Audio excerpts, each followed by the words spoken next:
Okay, so let's get started. We're going to be going through building Windows 8 store apps. My name is Atlee Hunter. I'm one of the developer mentors, and I'm here to talk to you about Windows 8 development and some of the parts and pieces that are involved in that. So we'll start off with looking at how Windows has been reimagined. We'll talk about the WinRT APIs, and we'll talk about the user experience and how important that is in your application development.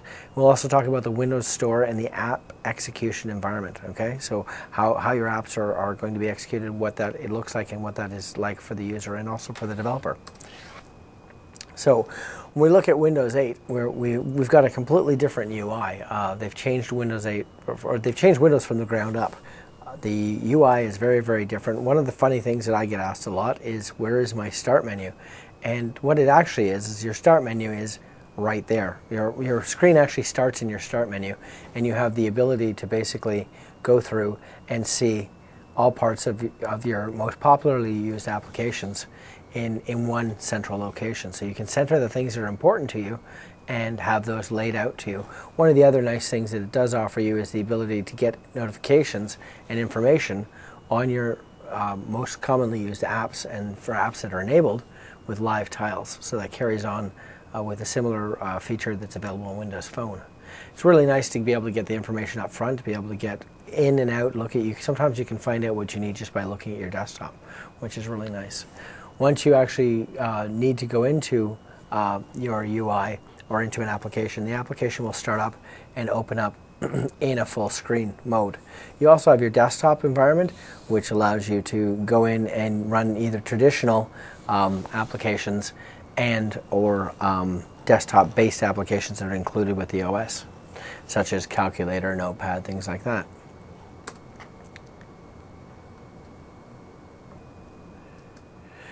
So there are a lot of new investments in the concept of platform. So you've got the application, or the OS is actually built from the ground up to support touch.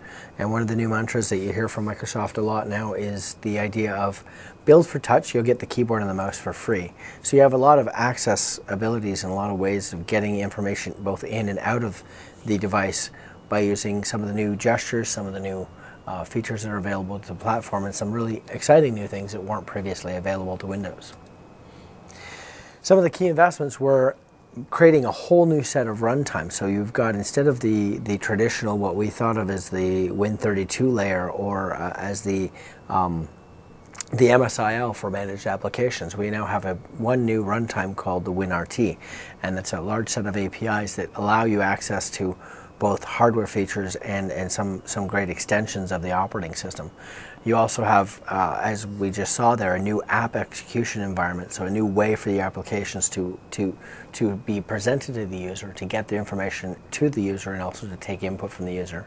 And you've got the new Windows 8 user experience. You've got the ability for the users to have a focused environment, a focused action on your particular application, which can really lead to really great user experiences. One of the things that I find very complicated about using a computer is that there's always so many things coming in from every different way. Now with Windows 8, you have the ability to focus on one thing, or with SnapView, you have the ability to get something from another application, or have a secondary application that can give you information you need right there. And the other great thing is that distribution of your software is now taken by the Windows Store. You don't have to worry about how do I box, burn my CDs, ship my software, how do I distribute it, how do I get it out in front of the masses. You have a great new Windows Store that basically handles all that distribution issue for you, and actually is included with every Windows 8 device. So every Windows 8 user has the potential to go in and look up what they want to find on their, or what they want to have on their computer, and in doing that they can come across your application. So it's quite an interesting new environment. It's a really exciting time for a Windows developer.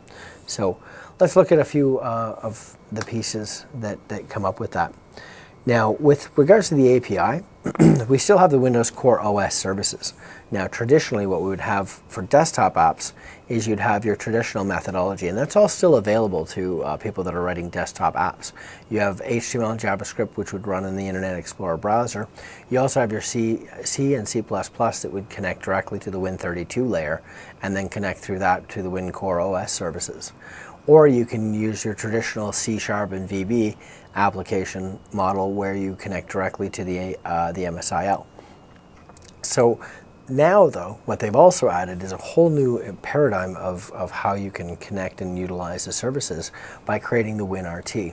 Now, the WinRT allows your access to communication and data, your graphics, all of your devices, and direct application model, or access to the application model. So it gives you one basic set of APIs that you can use and utilize.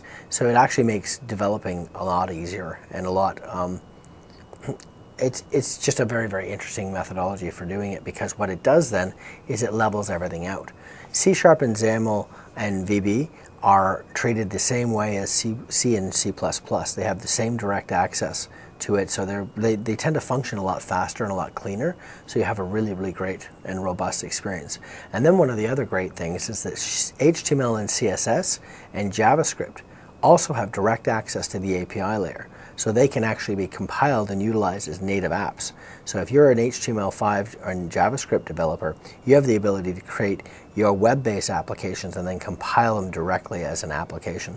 You're going to be using a subset, or you're going to be using a superset of JavaScript, which will be accessing the WinRT layer. It's excuse me. And so with that, you'll have some different API calls that you'll make that'll be a little bit different than your normal JavaScript, but traditionally all of your business logic and your other things that you use in traditional JavaScript will work just the same way. So it really opens it up for a lot of different developers, and that's how you create Windows Store apps. So what we're going to do here is we're just going to take a quick second and we're going to do a quick Hello World application in WinRT, or in C++ utilizing the WinRT. So I'm just going to connect to my Visual Studio here, and we're going to make a new project. I'm going to go File, New Project, and we're going to go to C++, and we're going to look at Windows Store app, and we're going to create a new Windows Store in my demo space. And okay, so we'll create a new blank app. And now what's really rather interesting is you'll notice here that in my C++ application, you'll notice that I have all of the includes and the other statements that you're familiar with in a C++ application, and a very, very similar familiar structure. But I also have XAML, so I have access to create my UI in XAML, but to create my code behind in C++. So what we're going to do is we're going to actually open up our main page CPP, or actually, sorry, we're going to open up my main page XAML and take a quick look at that here. So in here, what I want to do is I'm just going to add a button click here. So our button in here, and we're gonna set something to happen on the button click. Okay, so we're going to make a button, and anybody that's familiar with XAML will see that this is coming up the exact same way. And we're going to say content equals click me, and we're going to put a click handler in, and just waiting for the, there we go, new event handler, and you'll see that it prompts me to create a new event handler, and then we're going to just close that off. So we're just going to go in here and navigate to the event handler, and then we're going to basically go in and write our code. So we've got auto dlg equals ref new Windows. Now you'll see that the IntelliSense is bringing up everything that we need. Whoops, sorry. I'm breaking back into C# there. Pop-ups. Now it's rather interesting if you look at these namespaces. They look very, very similar to what you might recognize from VB or C#, and it's very, very similar. So you'll find that a lot of the namespaces look very similar, and they're quite easy to use. So we'll also add a hello world, which whoops. And then we will put that, close that down, And we will then go DLG, oops, equals show async. Now you'll notice here that I'm calling a show async method here, which basically everything in the WinRT is operated asynchronously. So you definitely have to take that into account when you're looking at how your applications run. So if I now then take this and run this, and yes, I want to build it. So we're going to build it. We're going to come up with my main page. You'll see that it's compiling the C++ and setting everything up and creating my libraries, and now it's deploying it. And so now I've got my application, I've got my button right here, and if I click it, I get a hello world dialog. So very simple, very easy to do, and you'll notice that my UI is now built in XAML, so I can use all the great, wonderful goodness of construction of objects and spaces in XAML, and I don't have to redraw through my C++. I don't have to redraw everything on the screen from scratch, which can tend to be a very, very, very nice UI change, and it also can allow you to reuse code in a lot of ways. One of the nice things too, though, is you can mix and match. So you can use some C++ in with your C# and XAML application, as well as mixing and matching the other way. So we'll go back to our slides here. Whoops.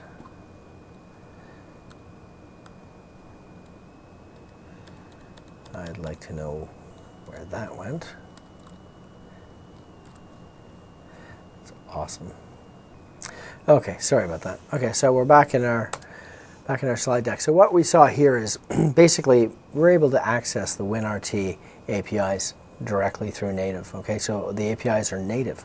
We just access it directly through C++ and went straight to the WinRT. Now you can also use XAML from C++, which is fantastic, and you can create some really portable libraries through C++, which allows you some really great strengths that you have previously been a little less able to use in this type of scenario. So it makes it very much more powerful and a lot more exciting. So you'll see a lot of really cool things have opened up now that basically take advantage of this.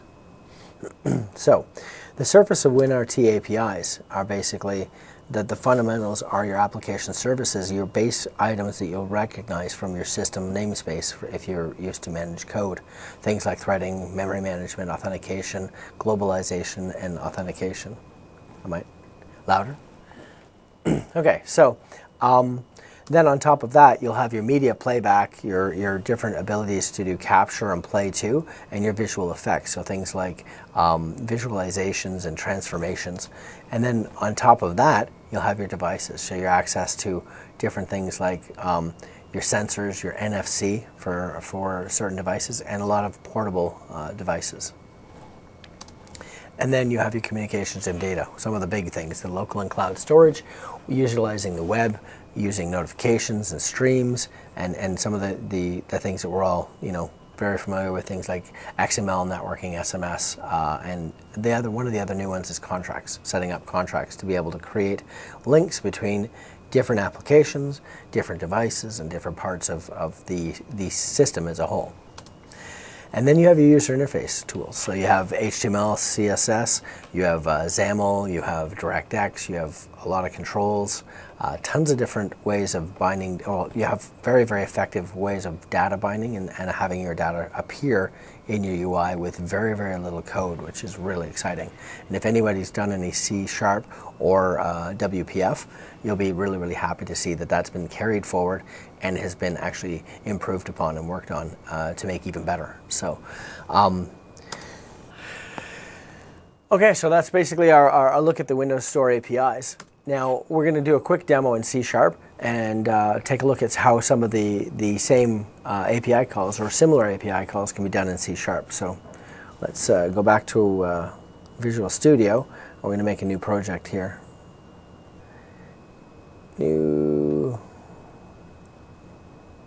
First I've got to stop my application and then I can make a new project.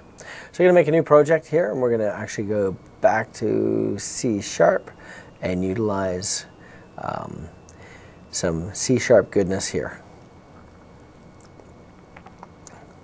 So we've done a blank application template. Actually, we'll go back and take a quick look at these application templates because they're pretty interesting. There's some really nice application templates in here. With the grid application template, you have the ability to have a layout that shows you exactly how you would best make a grid-based application and be able to utilize some really great controls and visualizations to lay out large selections of data, and it creates a really nice, robust UI. Then you have your split application, which basically is an application set that basically splits between having a grid application and then a listing application. So you can have applications that have a large set of data that then break down to another subset of a smaller set of data. So it ends up being really nice. Then you also have your class libraries and your other components there that you can utilize to make it. So we're going to go back to our C# application here, and we are going to add another button, I guess. This time what we're going to do, actually I think what we'll do is we'll do the exact same thing that we did in C#, so you can see roughly what it looks like there, and then maybe what we'll do, if we have some time, we will add another piece that does something else. So we're going to add a button in here, and as you can see, it's going to be basically the exact same. It's going to be the exact same. The exact same functionality and UI as what we did in C#. Now, mouse is not behaving today. And then we'll do a click event here equals event handler. Okay, so now what we do is we just right click and navigate to our event handler, and we've got our button click event here. So in C#, we're going to be doing a message dialog, which will be actually Windows.UI.popups. So you'll see that I'm using the exact same namespaces that I was using in C++, but they're just done with the C#. They're done with the C# popups message dialog. Okay, that's good. I'm going to call it message dialog equals new message dialog hello world. Okay, so that's our line that will give us our message dialog, or instantiate our message dialog, and then now what we need to do is we need to show it. So we would go message dialog dot show async, which is the exact same method that we called in the C# or C++ application. So if we run this, we're going to get basically the exact same reaction and layout that we got from the C++ application, but we just wrote this in C#. And you'll see here we have hello world. So basically you can see how similar the different programming tools are, how the API calls are very similar, and how we can utilize both of them very effectively and easily. Also, you need to remember that these are asynchronous methodologies, so what we're going to want to do here is we're going to want to put an await on here to be sure that we can define exactly when it is going to occur. Now, since it's an asynchronous method and we've put an await in here, we'd have to do this as a async here, so that it would then function. Now what this allows it to do is go out and spin up its own thread to do what it needs to do and then come back to us when it's finished.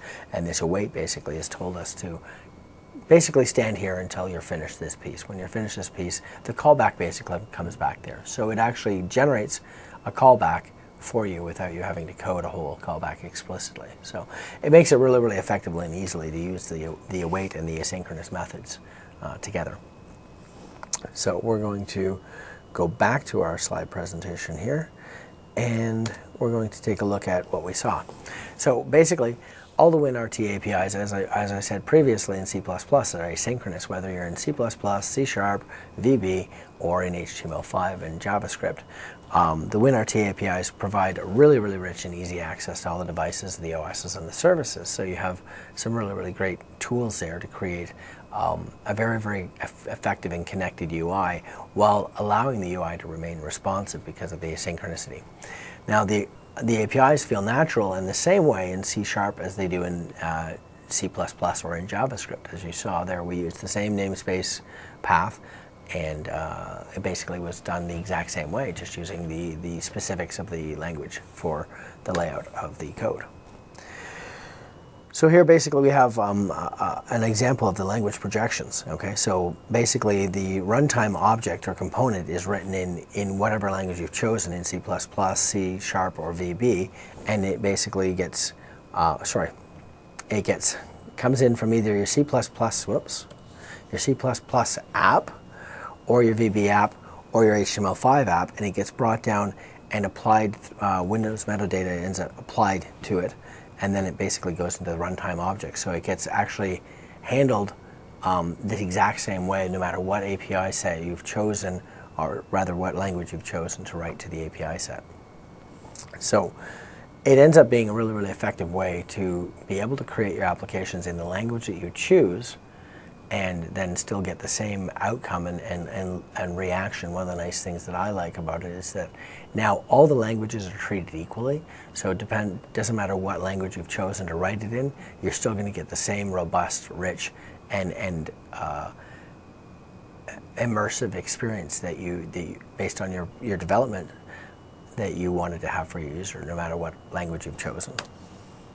So basically what that leads to, though, is the user experience. So it's what these are all about. Applications are all about the user experience and what we've been able to give and share with the user.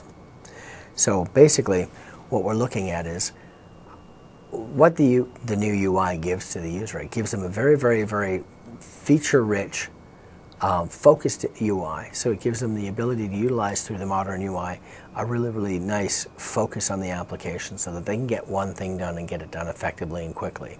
It also gives them a very, very fast and fluid experience because of the cleanness of the lines, the lightweight of the UI. There's not a lot of excess chrome and a lot of excess menus and different things showing up everywhere. So the screen's not redrawing as much as it had to in the past, so that it can really actually function very, very quickly and effectively. And you'll find that even devices that were running older versions of the OS, when you've installed Windows 8 on them, they tend to run a little quicker and a little cleaner. You also have the ability to create the snap and scale environment very, very effectively, and we'll actually take a look at that as well. By what I mean by snapping is being able to take an application and move it off to the side so that it takes up a certain section of the screen while leaving the rest of the screen open to another application, so the user can share information or look at information on two different applications at the same time. Now, also making use of the right contracts, the ability to use search contracts and share contracts and device contracts and using play to and other different available contracts really, really does enrich the experience and allow it to connect more effectively with the rest of the system, with other applications on the system. And also, one thing you can't stress enough is that when you're building your UI and when you're building your application, don't forget about your tile. Okay, your tile is basically the way that you get users excited and interested and into your application. Your tile should give them something that explains the application to them, but also if you have an application that has a use case that basically would indicate it would be useful to have more information show on the tile, definitely invest the time it takes to do that. It doesn't take a long time to do it. It's fairly easy, and it's incredibly effective in giving the user that much more information. I have several applications on my device, and the ones that always make it to the front screen are the ones that give me a little bit more through the tile, and that tends to be the case with a lot of users. So definitely take advantage of that. That actually helps you continue that connected and alive feeling of your application. Your application is constantly giving things, talking to the user, sharing with the user, inviting the user to come back and utilize your application again and again and make sure that they're getting the right experience and the right information.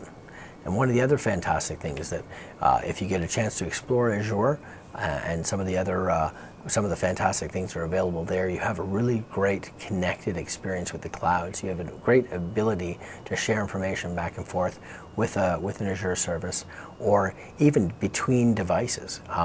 There is something called roaming storage on Windows 8 that allows you to basically have your application share its information with other versions of itself on other devices owned by the same user. So basically, you could have an application, say you have a book application, you've built a book application, the user's reading that book, and you can actually store the page that they stopped on, and so that when they go home and they open up their desktop at home, it can open up to the book at the exact same page. So that gives you that ability to really sort of utilize the cloud and use the connected experience to create a really, really nice, live and relaxed and enriched feeling for the user.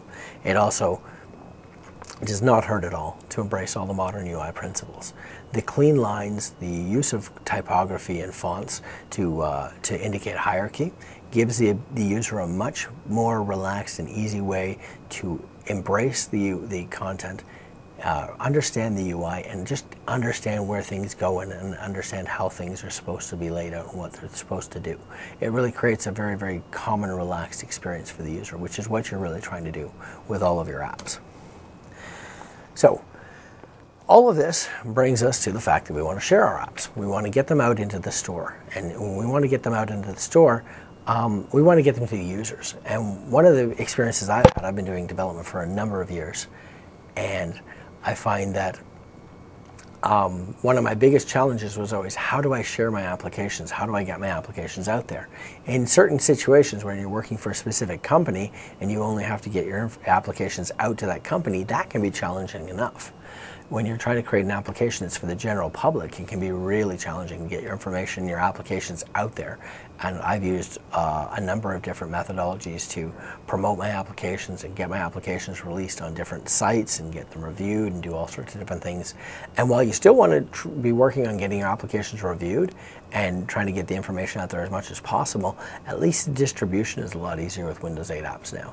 You have the ability to utilize the store and all of the advantages it offers in helping to categorize and catalog your applications so that it can show up to the users that are looking for applications that are like yours. The store is designed for discovery, okay? We have a very, very easy way of having our apps cataloged and basically categorized so that we can very easily target the users that are looking for applications like ours. If we're building a game, they only have to look at games. They don't have to look at millions of applications or thousands of applications that are not games and try to hunt their way through it. They can search for games right there. We have subcategories in the store as well, so that certain things can be basically narrowed down even further. So if you have a card game, you can actually focus on the fact that it's a card game, and users that are looking for card games will go into the store and they can go in and see the card games are involved. Also, the other great thing that it has is the ability to have your applications featured or have your applications show up. When you first release them, there's a whole section just for brand new apps, which gives you the ability to get some traction right away and have some people look at them, because there actually are a great number of people do tend to go and say, hey, I wonder what's new, and they'll just browse through the new apps. So that's another great feature of the store. Now also, you realize that with Windows desktops, we have an unprecedented reach. So you have the ability to reach more people than any other platform has ever been able to reach before. And that's something that's really, really exciting and can lead to quite interesting situations and great experiences, both for the developer and for the developer's users. One of the other great things that in the store is that there are very flexible models. You have the ability to set your own price. You have the ability to decide which markets you're sending it to. You have the ability to use globalization and localization if you want to, so that you can actually target a certain area with a specific language and make it very, very specific to that particular area that you want to focus on. So you have the ability to do basically anything that you want, as well as things like in-app purchases and adding other features to your apps based on price points. There's just the opportunities are pretty much limitless. So you definitely should be checking out the store and taking a look at what you can find in the Windows Store, especially through the developer site at dev.windows.com.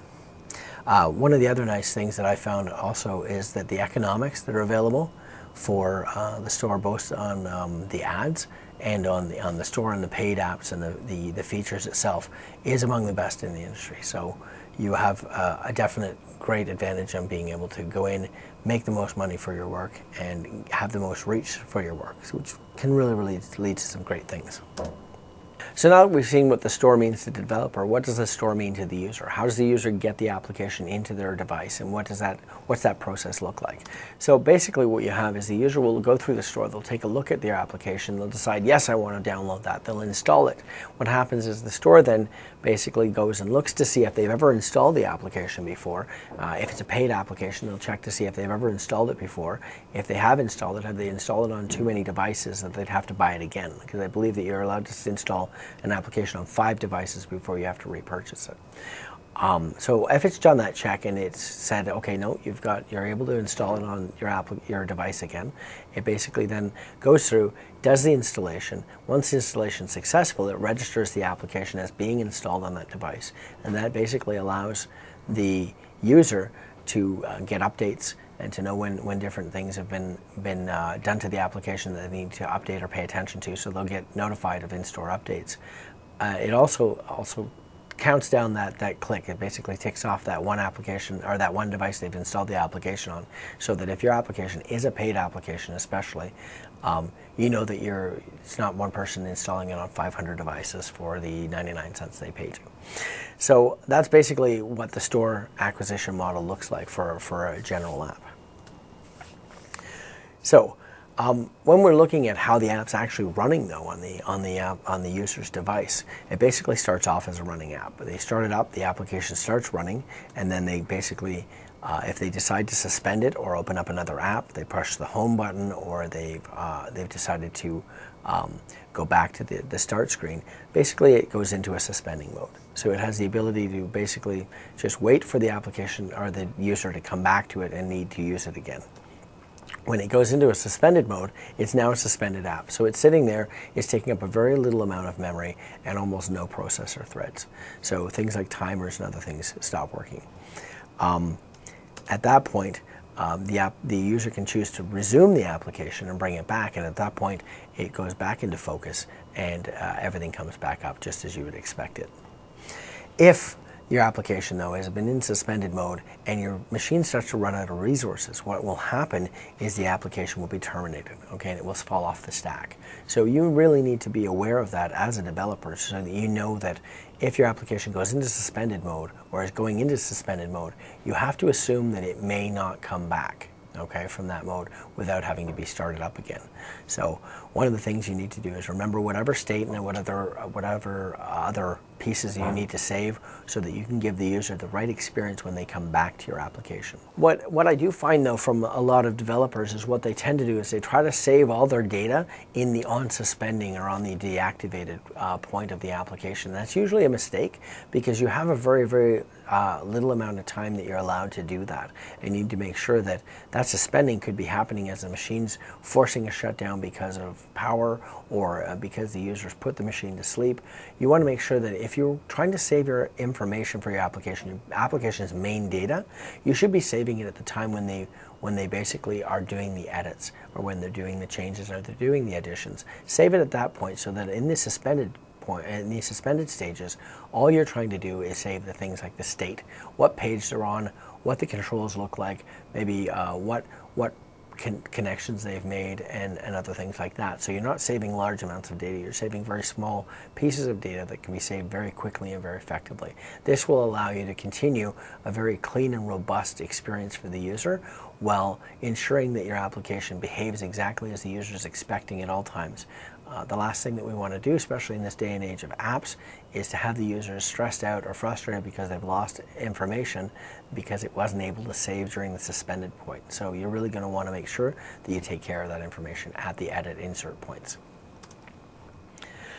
So we've got basically the ability to isolate processes and have different things shared between one device or between one application rather and another. So what you're able to actually do is set up something called contracts. Okay, so if I want to basically send an email, I don't necessarily know what email program that person is going to be using or what they've decided to do. Maybe they're using the built-in email program. Maybe they decided to install another email program. So what I will do is I will set up a shared contract, okay? And I'll say, I want to share this with all applications that can take this kind of data and do what is supposed to be done with it. So basically what I will do is I will set up a connection to the share APIs, okay, which will set up a broker, and it will allow me to take information from my application and share it with another application. Now the sharing works the other way as well. My application could have a share contract where it can be set up as someone that can do something with a piece of application. Maybe my application can do something really cool with graphics, and so what I want to do is set up a share contract that says to the OS, hey, I can do neat stuff with pictures. If you have someone who's an application that's sharing graphics, pick me or offer me as a choice. And so that gives you the ability to really extend your application's reach and really create a very, very wide range of functionality for your application and for the user to use your application with. So it can create a really, really rich experience. Now, one of the things we really want to focus on in our app development is the difference between app data and user data. Okay? Now, application data is things like the settings, the files, the state of the application, and whatever is locally cached for that application. So those are things that are very volatile and they go with the application. So if you have those types of data in your application, when your application is uninstalled, that information will be taken out with it, okay? Now you have a user data on the other hand, which is the documents, the folders, the photos, the music and the video. So things that show up in their libraries, okay? Those are the types of data that will stay in the device. Those will stay with the device whether your application is uninstalled or not. They will basically stay there and be stored no matter what. So you definitely want to take that into account when you're designing your application's use case and when you're designing your application itself, so that what you're doing is you're allowing the user to have access to the data after your application leaves if that suits the use case of your application. So you would not necessarily want to have a application editing program that only saved the files locally to the application, because if they remove that application, they wouldn't be able to get them outside. They also wouldn't be able to access them outside unless you set up a shared contract. So the ability of the user data is that that data then becomes open and available to other applications and to the user directly through the File Explorer. Whereas the application data itself is stored in basically a non-visible to the user storage of data. And so those are things that you definitely want to look at when you're trying to figure out exactly how your application goes and what you want to do with it. So one of the great things also about the application data is that there is an allotment of data space that you can put into called roaming storage. Okay? That gives you the ability to have information, as I stated before, that allows your data to be shared from device to device to device. So I can do something on my desktop at work and the settings will be there, and if I open up that application at home, I can continue working from the same spot because that data was shared between those two systems seamlessly. You basically have to do nothing more than storing it in the roaming storage, and your application has it available to it. So that's actually a really, really great feature that allows the device to sync, and it syncs directly across the user's Microsoft account. So when they log into their machine, it has access to it through that.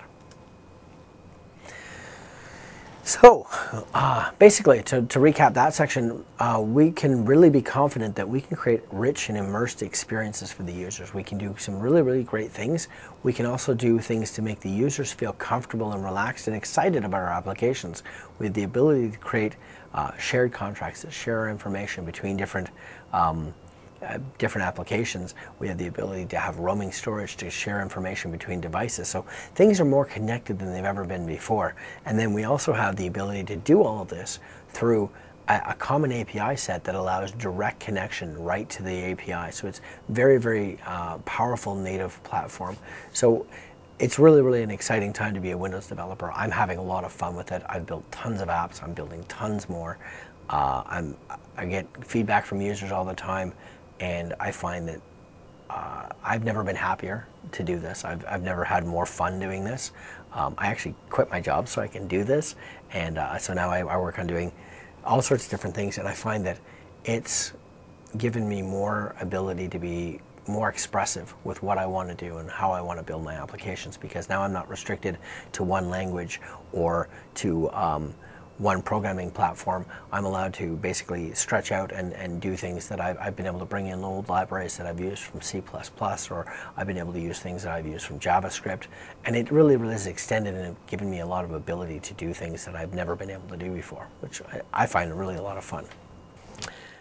So as we've seen here now with the store and with the new UI and with the new layout and the new tools and the new languages and the ability to access directly through the WinRT from any language, basically C++, C, C# and XAML, JavaScript and HTML5, we have access to do more than we've ever been able to do before. So we can see how Windows has been reimagined both for consumers and for developers. It allows us to create really nice, rich experiences for our users, and to reach more users than we've ever been able to reach before.